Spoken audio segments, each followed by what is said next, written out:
The amazing drama you're about to see is a matter of human record. You may believe it or not. But the real people who lived this story, they believe it. They know. They took that one step beyond.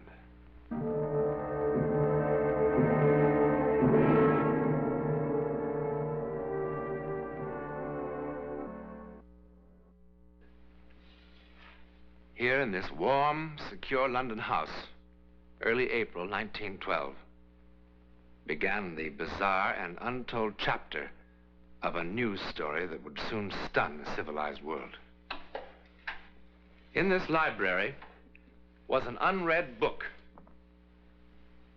Coming events cast their shadows before them. Maybe.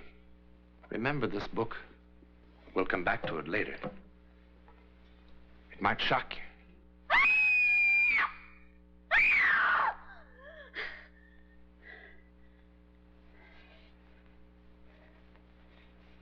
Mother. Mother. Mother. Mother! Mother!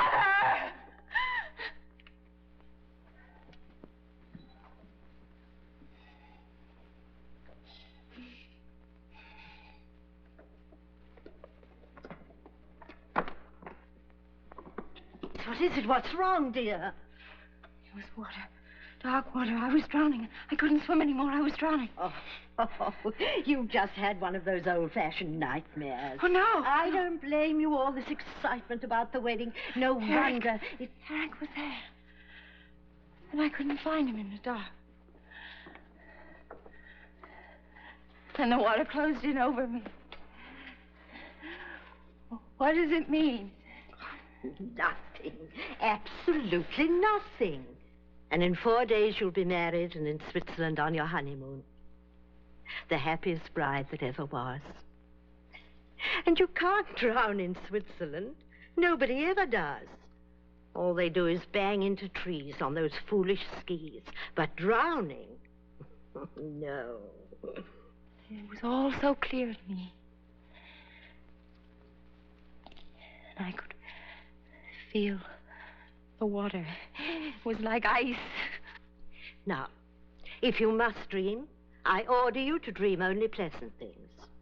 Eric, your wedding dress, and how happy you're going to be. Promise? That's better. Now, come on back to bed. But I couldn't find him. I couldn't find him. Now, that is enough, darling. And I shouldn't worry Eric with this.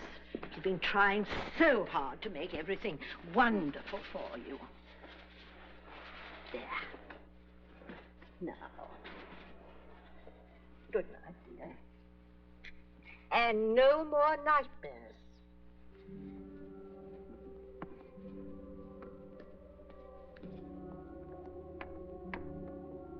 Good night.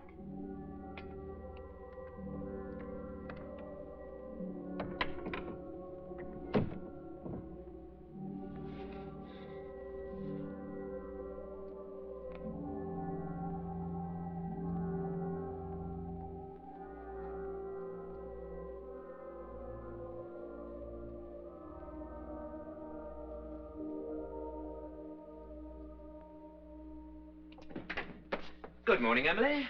Is the future Mrs. Farley about? Grace? Eric. Well. I know it's early, but I wanted to see what my wife would look like in the mornings. Ugly. Would you like some coffee, darling? I'd love some. You like surprises, don't you, darling? I love them. Come on, surprise me. It's about our honeymoon. The honeymoon? We're not going to Switzerland. We're not. Well, where are we going? We're going to America. To New York City. New York? Eric. Now, why don't you ask me how we're going to get there? Swim? Rowboat, raft? All right, darling, how? That's how. Stateroom 111B, boat deck, right next door to Mr. and Mrs. John Jacob Astor, no less. On the maiden voyage of His Royal Majesty's ship, Titanic, Southampton to New York, 6 days at sea, next Tuesday. At sea? Oh, just a little sugar, darling. I can't.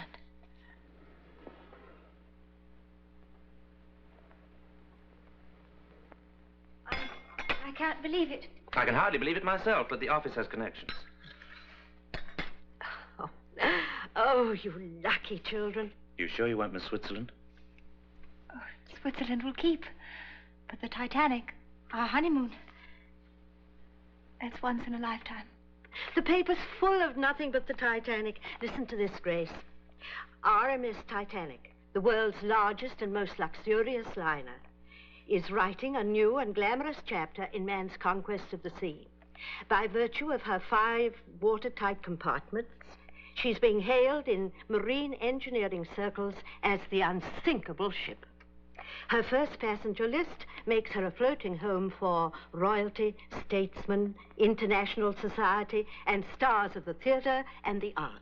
And Mr. and Mrs. Eric Farley, who are absolutely unknown. And absolutely in love.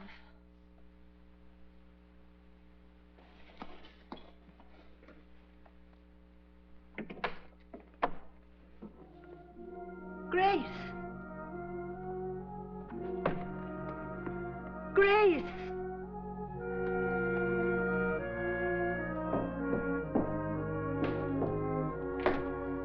Grace, what is it, darling?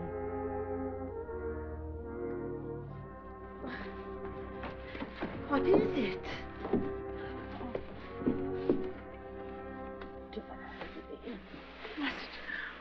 We can't go on that ship. It happened again. I dreamed. Now, darling, I do wish you wouldn't. I saw the sea, the cold sea. Oh. There were people struggling in the water. Really? Sinking, dying. Grace. And then a huge ship slid down. Down. Now, it's just a bad dream. Besides, that ship couldn't be the Titanic. The Titanic can't sink. Everyone knows that. I saw a lifeboat tossing in the water. There were letters on the side of it. I saw. Really? So clearly I saw the word Titanic on the side of the boat. I did. I did. I did. I did. I did. I did. I did.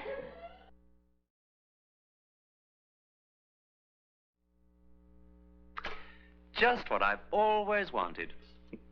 Only my own dear Aunt Agatha would have guessed. Have you ever kept birds, my darling? No, neither have I. You ever thought of keeping birds? Neither have I. Then by all means, write dear Aunt Agatha and tell her she's made us very, very happy. I will.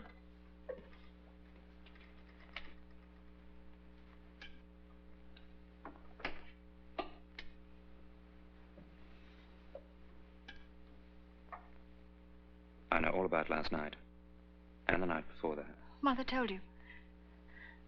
I suppose you think I've gone off my head, one of those silly, hysterical women. I think you're a lot overtired and a little over-imaginative. But this isn't my imagination. Believe me, I saw it. I saw it. Now, that is silly. You don't believe what you see in your sleep? I mean, unless you're a gypsy. Grace, do you trust me? You know I do. Then don't spoil the happiest time of our whole lives just because of a bad dream. Everything's going to be all right, I promise. I'll take care of you always. Oh, hold me tight, darling. You know, if I didn't know you so well, I'd think that you'd fallen in love with another man, that you didn't want to marry me. I couldn't love anybody but you. Very well, I believe you. Only remember, if there ever is another man, I was one of the best shots in the Coldstream Guards.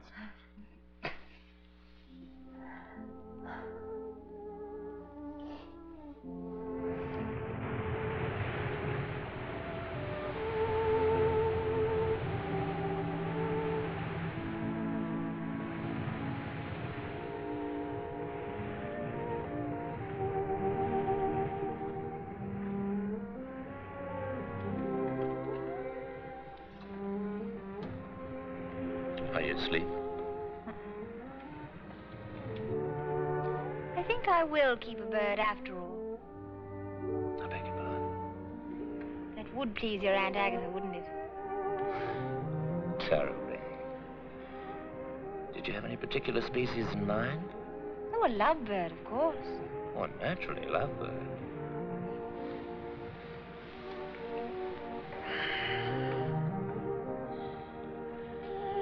Thank you, darling. What for? The 6 most perfect days of my life.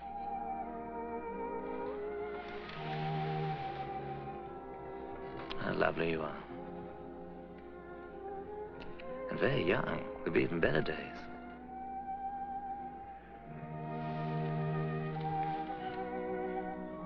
You've forgiven me, haven't you, for those silly scenes I made? I've forgotten the whole thing. I'm glad. But awful. Ridiculous dreams. It wasn't a dream at all. I was wide awake when I felt there was something wrong with the ship. Quite wrong. I know you'll laugh. And I don't blame you. I was in my cabin this afternoon. I imagine it was around 4 o'clock when I heard this terrible sound. What kind of sound? It was a terrible grinding sound, as though the ship had suddenly struck some immovable object. The whole boat seemed to tremble with the impact. Tell me, by any chance, did you hear anything or feel anything? No. I heard nothing like that, I'm happy to say. You know, it's probably your imagination, or more likely, indigestion. Now, why don't you see the ship's doctor? He's a good man, I'm told. Oh, I'm all right physically. It's just that for the first time in my life, I'm afraid. I'm afraid even for the next few hours. I don't know what I'm afraid of. It's as though something in my soul.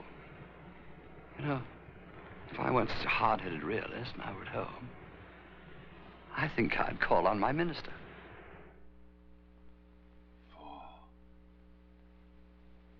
4, 6.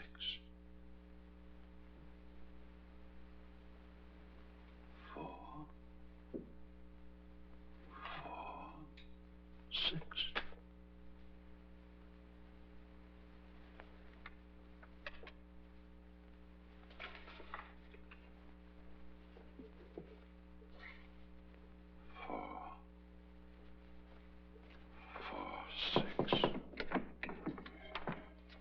Excuse me, Dr. Morgan, but it's nearly time for the service.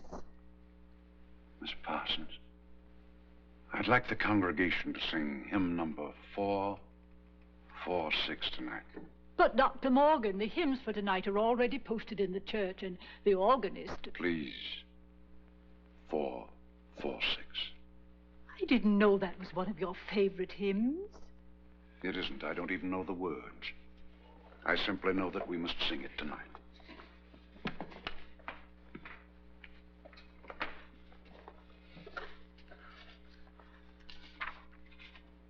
Hear, Father, while we pray to thee for those in peril on the sea. Better we should be praying for our farmers after a winter like this.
What is it, darling? Nothing. You're cold. Come to bed.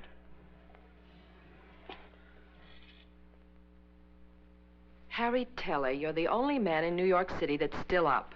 You've been here for 4 hours. I don't know what's wrong with me. Harry, what's this? I thought you were supposed to be drawing pretty girls in the new spring styles. You'll never make the deadline now. I don't know how it happened. I was, I don't know, helpless. Something seemed to be guiding my hand. I can't explain it. You're tired. You've been working too hard. Now, come on. No. No, it's not that. Harry, let's go to bed.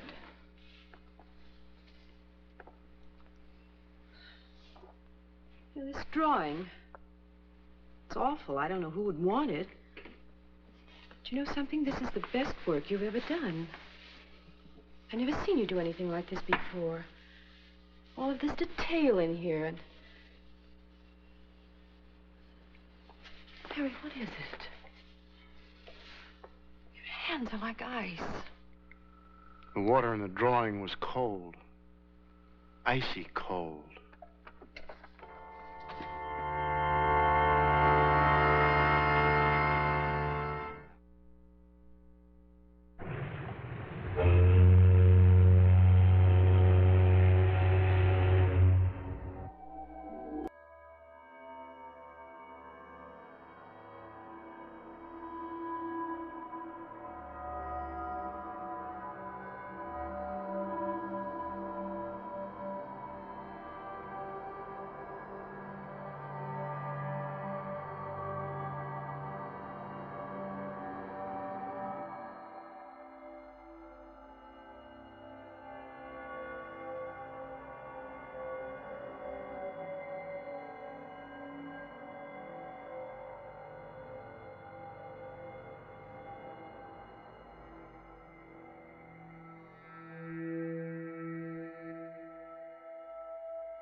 The devil are you doing?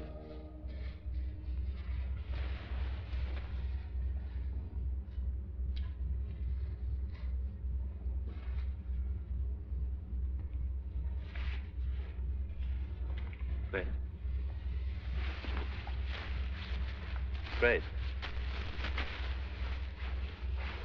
Grace?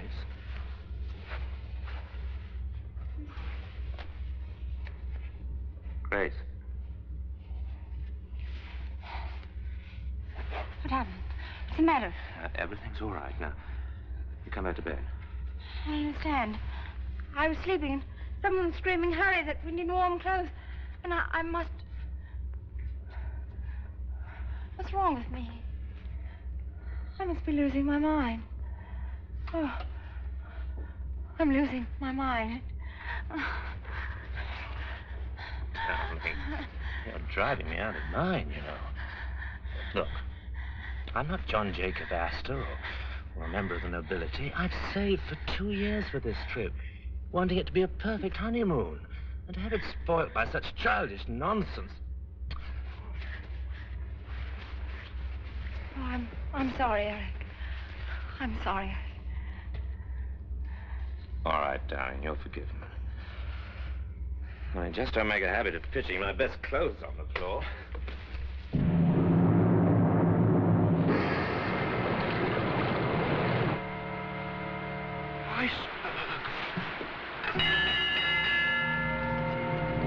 Iceberg, get ahead! Iceberg, get ahead! Iceberg, get ahead!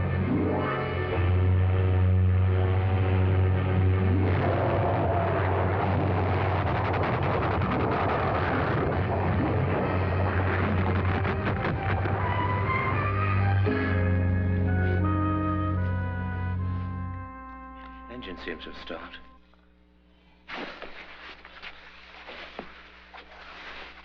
You all right?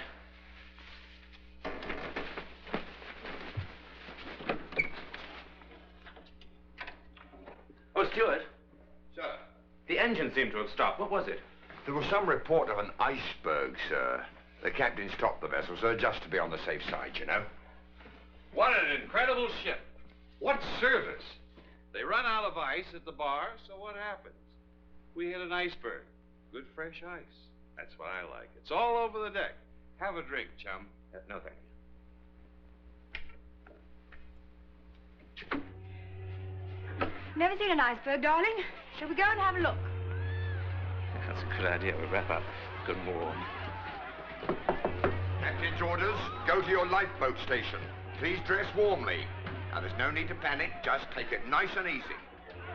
It's just a precaution, darling. Remember what the captain said tonight? The ship that nothing in the world could sink?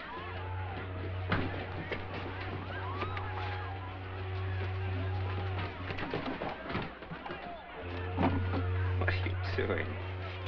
Trying to impress an iceberg with your jewels? Just in case we might not be coming back. Oh, come on.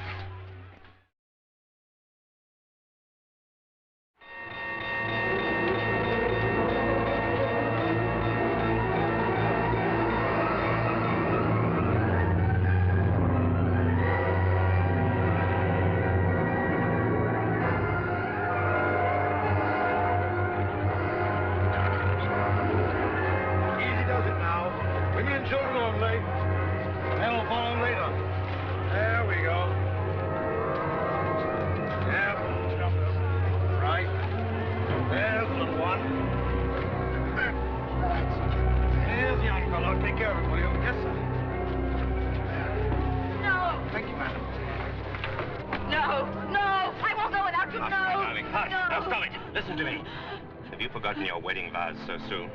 Love, honor, obey. Now you go with the other women in boat 4. I'm sorry. I love our marriage. All 6 days, 5 hours and 20 minutes of it. I even loved our first fight. If you ever have another bad dream, I'll listen to every word. Come, madam. It's all right. It's all right.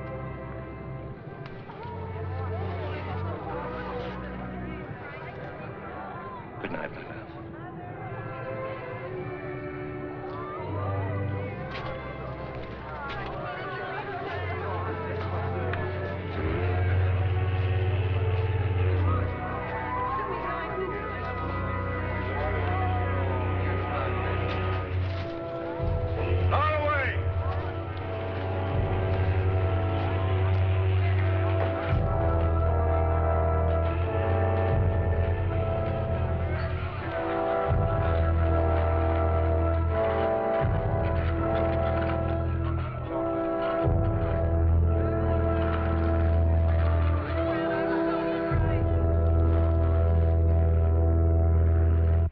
Farley never came back to this house.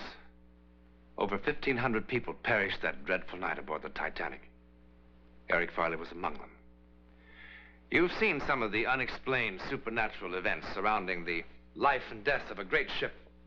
Now, do you remember this book? It's a novel published in 1898, 14 years before the ill-fated vessel was even dreamed of. The title, Futility. Its author, Morgan Robertson. It's a story about the largest liner ever built, carrying on its maiden voyage the rich and great of the world. Then, on an April night, it struck an iceberg. The vessel in this book was 70,000 tons. The Titanic, 66,000 tons. The length of the ship in these pages, 800 feet. The Titanic, 882 feet. Both made 25 knots. Both carried about 3,000 passengers. Both liners had lifeboats for only a fraction of that number. And both were considered unsinkable. Oh, one more thing. The author called his ship the Titan. In a moment, something else to think about.